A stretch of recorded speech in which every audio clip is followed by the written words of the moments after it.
Hello, everybody. Mike from Southern California again. It is Thursday, February 27th, 2020, and you're on the mic. So, on today's episode, we're going to talk about something that Yellow Flash reported on earlier. So, apparently, in Australia, there was an Australian senator who recently, on the Senate floor of the Australian Senate, decided that he wanted to call for Japanese anime and manga to be reviewed and banned in Australia. You know, um,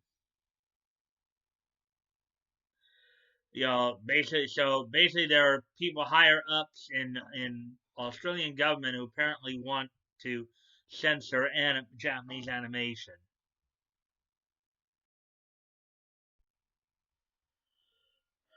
Now, now the reason that he apparently is calling for a review and ban of anime is because anime and manga is because and this is again this is an argument that opponents of anime have thrown out there each and every time, that it's like, oh, anime is child exploitation. You know, anime promotes P to the E to the D to the O, basically. Um, no, it really doesn't, because if you've ever taken the time to, if anybody who is an anime fan who's actually watched anime, I think knows that's not true. This guy was also calling it a grooming tool.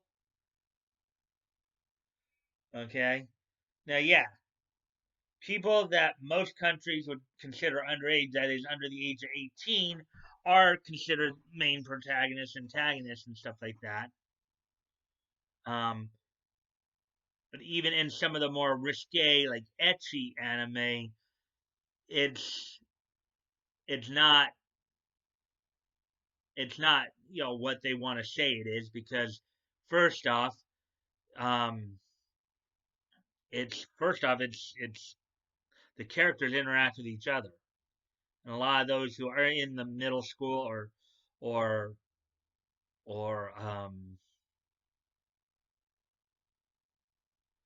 middle school or high school age range are usually interacting with other middle school or high school age ranges. They're not interacting with adults in the way that some of these people want to claim they are. Okay.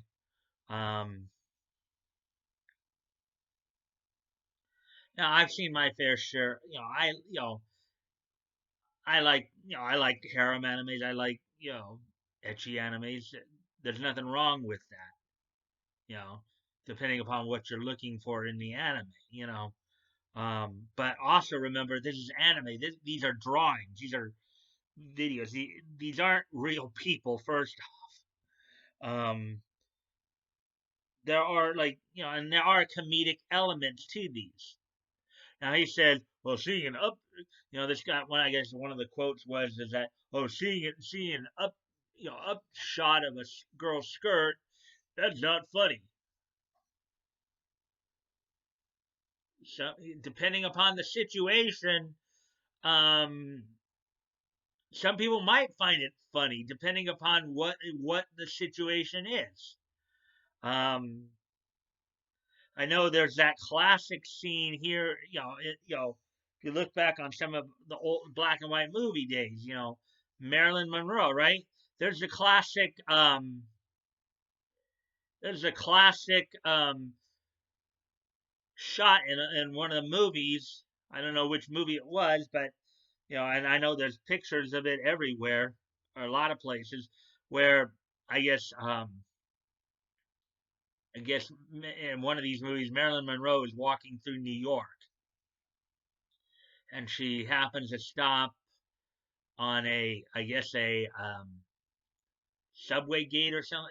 It's basically, it's like an open gate, maybe some kind of open ventilation or whatever for the subways, which are underground.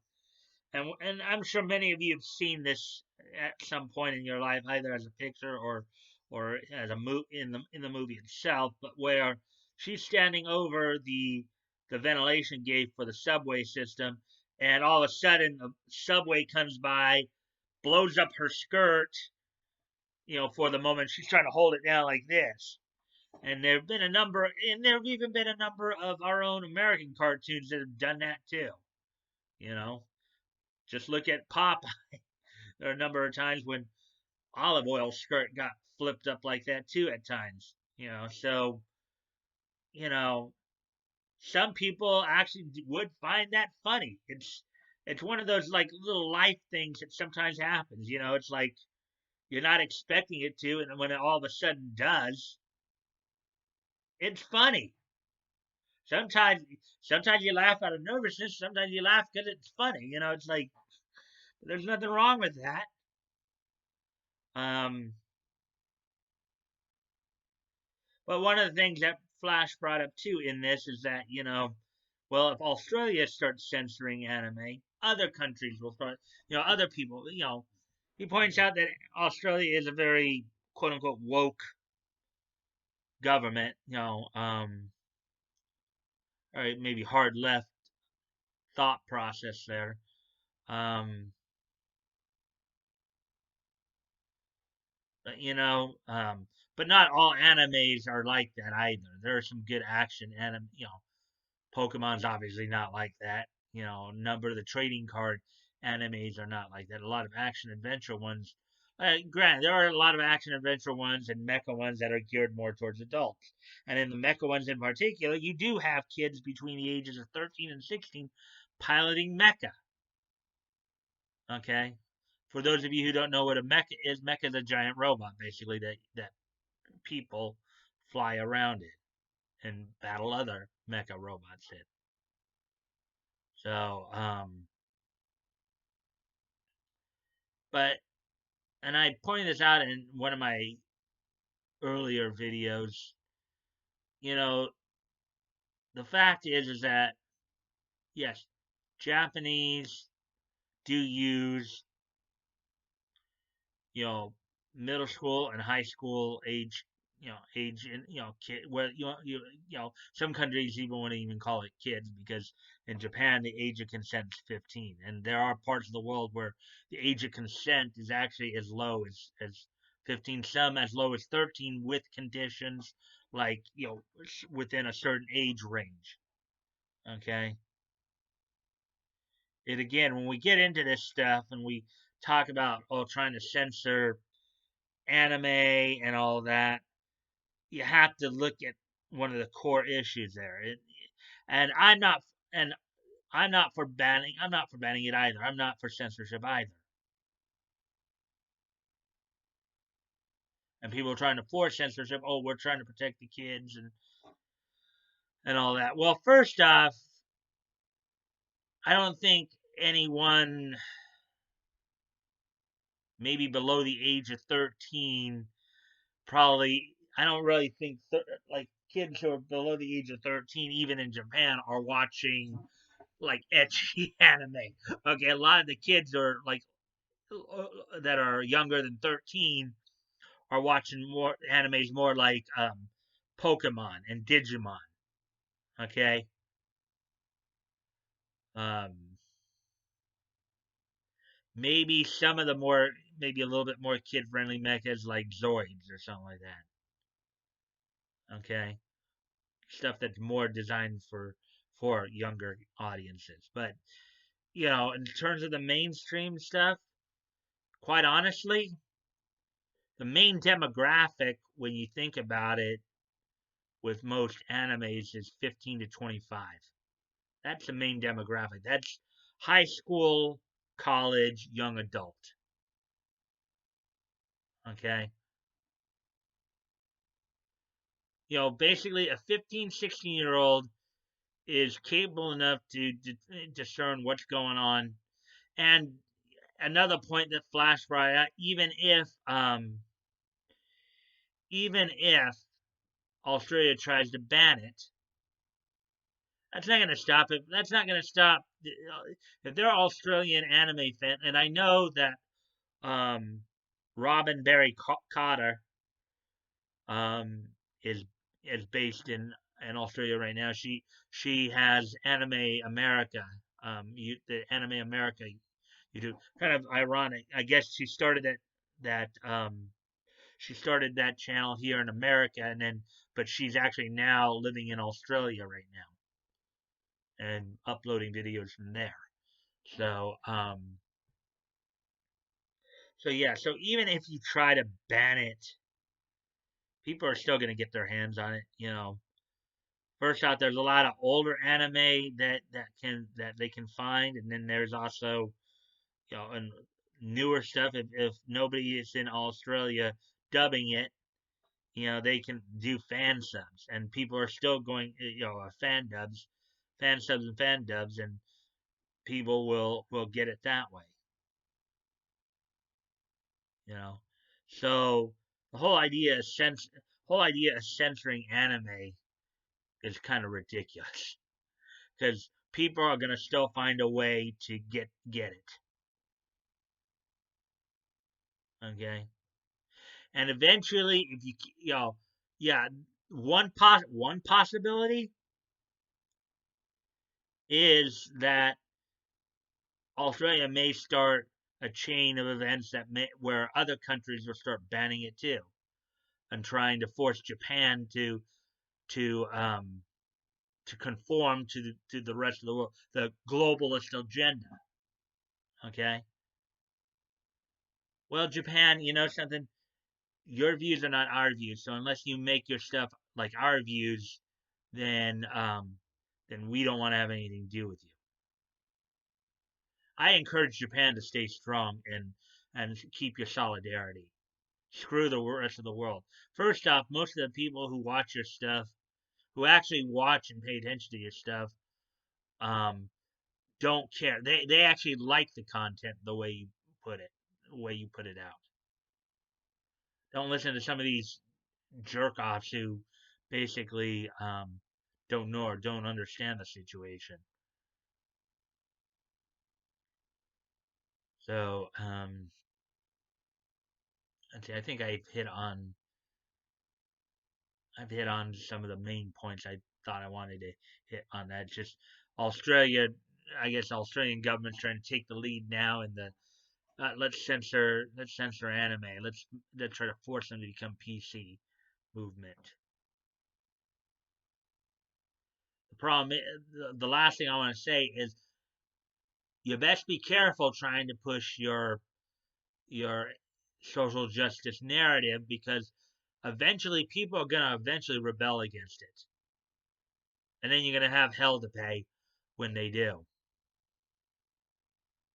So with all that being said, I'm gonna move on to some happier stuff like this day in Nietzsche history. Um, did I clear that out? And I didn't want that. Anyway, so let's look at this day in Nietzsche history. February 27th. On this date, 75 years ago, um, Marvel Comics, under the name Miss America Publishing Corporation, released the first issue of Miss America magazine.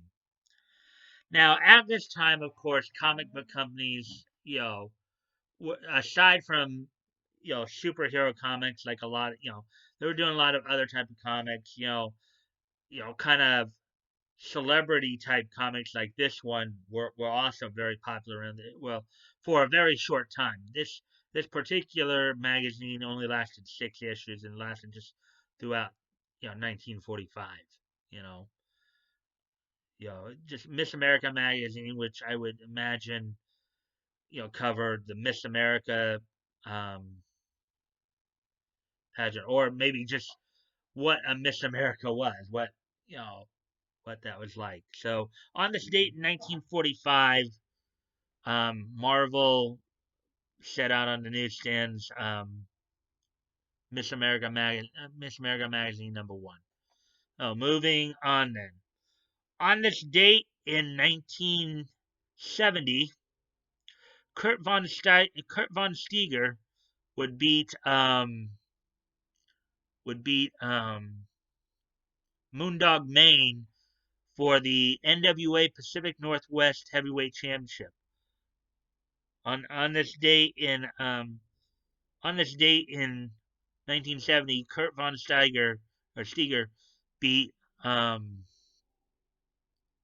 beat Moondog Maine in Salem, Oregon for the NWA Pacific Northwest. And the NWA Pacific Northwest Heavyweight title, of course, was the top title for Pacific Northwest Wrestling, owned and operated by the Owens family, Don Owens in particular, based out of like Pacific, Oregon and Washington, basically, based out of Portland, Oregon, and of course would tour throughout Oregon, Washington. They'd even eventually they'd have for a while there in the 70s a working agreement with with Northwest Promotions up in Vancouver, Canada. So that happened on this date in 1970. Then as we move ahead,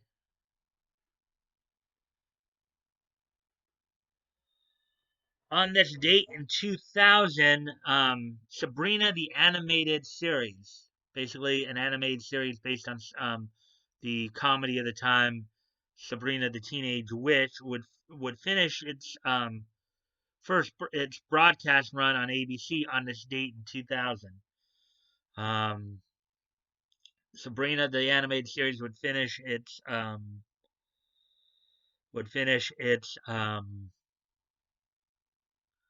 broadcast run on ABC's Disney's One Saturday Morning on this date in 2000. Would continue to run for another year, and then would move on to UPN Disney's 1-2 afternoon and all that. So, on this date in 2000, Sabrina the animated series would finish its initial broadcast run.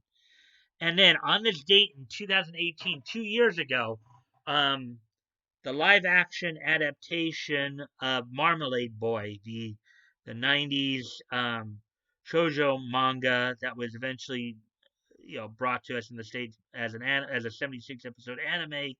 The live action film adaptation premiered on this date in Japan 2 years ago in 2018. So Marmalade Boy, the live action film adaptation, would premiere in Japan on this date in 2018. So with all that being said,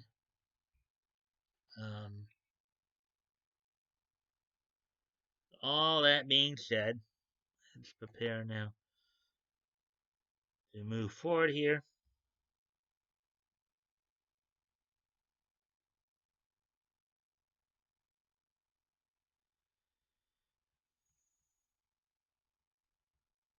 I don't even know how I'm doing this yet. But anyways, so with all that being said, now, you check the links below. If you want to contact me directly, you can check out my Discord, DM me on my Discord, and if you want to join, you're more than welcome to join. I'm still promoting a bunch of different dub companies because Funimation is not the only game in town. I'm still promoting GoFundMe's. As always, guys, never feel like you have to donate. If you have the ability to and it's on your heart to do so, please consider donating. If you have not, and if you've already donated, please consider donating again. And if you cannot donate, you can still help out the cause by sharing the link. Sharing is caring, after all. And sharing is caring, after all. And you never know. Maybe there's somebody in your circle of friends who may see it and say, "Yeah, I want to help out too."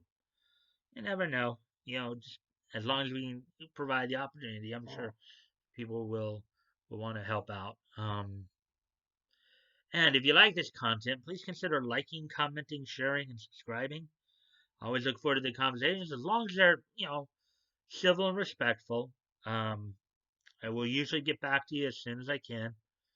Um, and with that, I shall bid you all adieu until tomorrow. Don't forget, tomorrow is my next. Tomorrow night at 5:30 is my 5:30 Pacific, 8:30 Eastern is my anime. Not my but my voices premiere tomorrow night at 5:30 Pacific, 8:30 Eastern. Voices Big and Small. Tomorrow I'll be looking over the career of Jonathan Love, a Calgary-based voice actor. Um, so until tomorrow, guys. Bye.